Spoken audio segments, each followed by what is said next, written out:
In the southernmost reaches of Canada, the painters of the grey make their residence. Knowing color is only a different stage of existence. Many face the pile of shame as a living nightmare, the home of horrors, but painters who watch Rob the Miniature Painter will find themselves slaying the grey once more. Welcome back to the channel, folks. That's right. So, Loot Studios, who made Malediction, sent me the STL file for Lord Vorendal's second pose.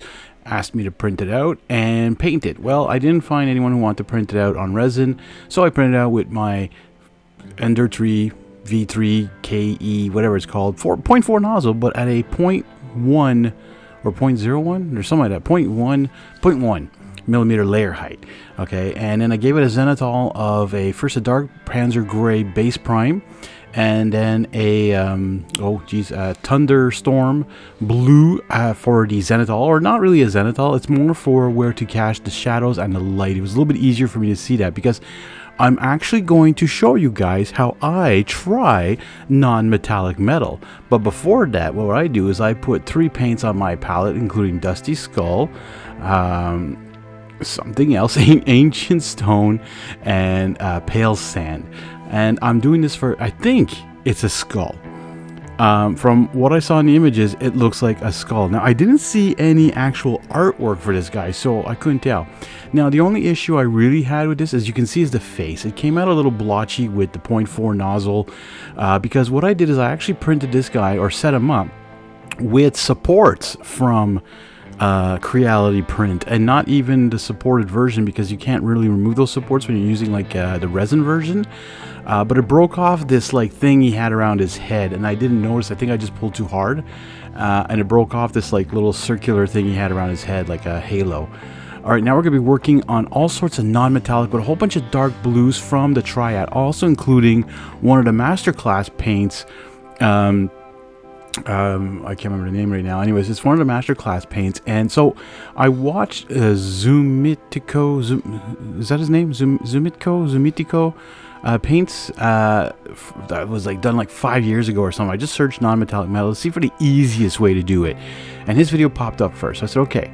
So what he does is he says, okay, he took a picture of his miniature when the light was hitting it from above, and then put it up on his screen and looked at it and said, okay, where does the light hit? And this is where the armor is going to shine more. Well, I did this without a picture. So what I did is I kept the miniature facing the same way towards, like, the light was hitting it right from above. And anywhere that the light was hitting really strongly, I put this frost blue color. Oh yeah, the darkness is the color, by the way, which is coming up next. And then I put everywhere where the shade was. So anywhere where the light wasn't hitting, I put the darkness to cover up. Even if it was gray underneath, it was already dark, I wanted this to have that same blue effect if you look at it different ways in the lights. Now right now it looks ridiculous, right? But it is going to be such a great way, and I am very impressed with it, okay guys? I don't know if you are, and you guys, some of you are going to hit that dislike button and say, oh my god, this is not non-metallic metal.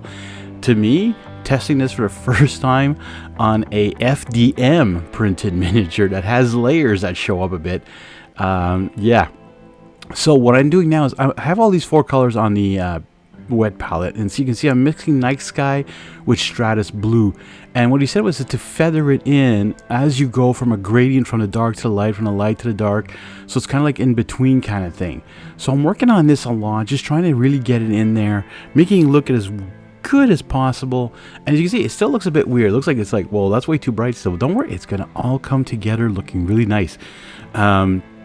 As you can see, I'm just getting little brush strokes everywhere here, showing again where the light might hit a little bit, just cleaning it up a little bit, trying to get also as well. My paintbrush is very wet, so it's more like a glaze going over this blending of the dark. And sometimes I would not even clean my brush, go back up to like Night Sky, go back down to Stratus Blue, feather it all in.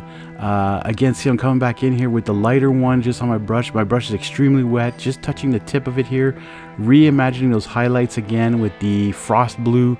So, you know, I'm showing you just the 2 colors that I mostly work with, but because I'm going back and forth from the palette and just slowly mixing, blending as much as I can with a brush that's still wet, still has the old paints on it, not cleaning it up very well, or I will clean it quickly off, but then go right back to painting the other colors. So it's just blending. It is a long process, but in the end it's actually really nice. You can see there, look at how it's turning out. It's looking pretty cool. It'll come more together once all the colors dry and meld into each other. Another masterclass paint here is the Ironclad Gray. I'm doing this for all his clothing, like his cloths, the cape, the front clothing here, but mostly in the front part is mostly highlights, and on the back one it's mostly in the recesses where it's darker. So I'm coming back in with this Ironclad Gray to make those recesses darker. So this is where the dark Panzer Gray stayed gray, and the top areas is where the blue hit the most. And that's where I'm going to do other colors on that just to make that pop a bit more. I'm not following the artwork of the original pose. I'm going with my own kind of stuff, saying this guy is supposed to be a vampire, he's an undead guy. You know, let's make him look pretty spooky, pretty eerie. It is October, you know, it's the time of Halloween, the time of spooky stuff. So I think this is a good miniature for that to enjoy. So you can see, I kind of made a mistake there with the colors coming out. This is Ash Gray and I can't remember the other one, but yeah. Anyway, so this is what I'm doing for the fur. And again, I'm just feathering it on, keeping that dark gray and that blue that was already on there. And this is just going on the really, it kind of gets into the recesses a little bit, but not as much. This was a little bit hokey with the printer. You know, FDM is, if I had the money for a Bamboo Lab A1, I would maybe get it to print miniatures, but I'm not. I have so many miniatures to paint anyways. Why would I be printing more? But this was just nice of Loot Studios. Again, thank you so much for sending me this. They were nice enough to reach out to me. They're looking into getting me maybe some other things like to sponsor for me for the channel here. So again, thank you very much, Loot Studios. It's much appreciated.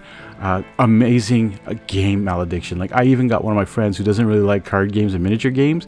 He absolutely loves this game. He bought himself a couple of the boxes. He's trying to get one of his friends that's so far away from here that he goes to visit once in a while to buy some also, so when he goes there he can play with them. Anyways, all right, the next mix I'm doing is Blanched Berry with Terrestrial Titan. So it's a masterclass paint with a war paint fanatic. I'm doing this for the undercoating, the leather part of it. You know, not the leather, but like the silky part of a you know, like of a trench coat. Inside, it's like a little bit nicer. Sometimes they have like this nice color, but this is like a deepish purple. Like, I didn't have a purple that was this dark kind of thing. Like, I find there's missing a purple triad, or there's too many purple triads, but the one that's missing is like this kind of purple, like a reddish purple. The mulberry, the blanchberry is kind of there, but not enough. It's like still too reddish instead of purpley. And yeah, so anyways, fix it with that. Banshee Brown, another masterclass paint. So I'm sorry if you guys don't have these paints, but you can go ahead and use any kind of brown. You can use any of their colors too. These are available now, though, as individual pots in your local store, so take a look around. Anyways, there you have it, folks. I did the base really quickly too. Lord Vorendal, I believe that's his name. I don't hope I didn't mix him up again.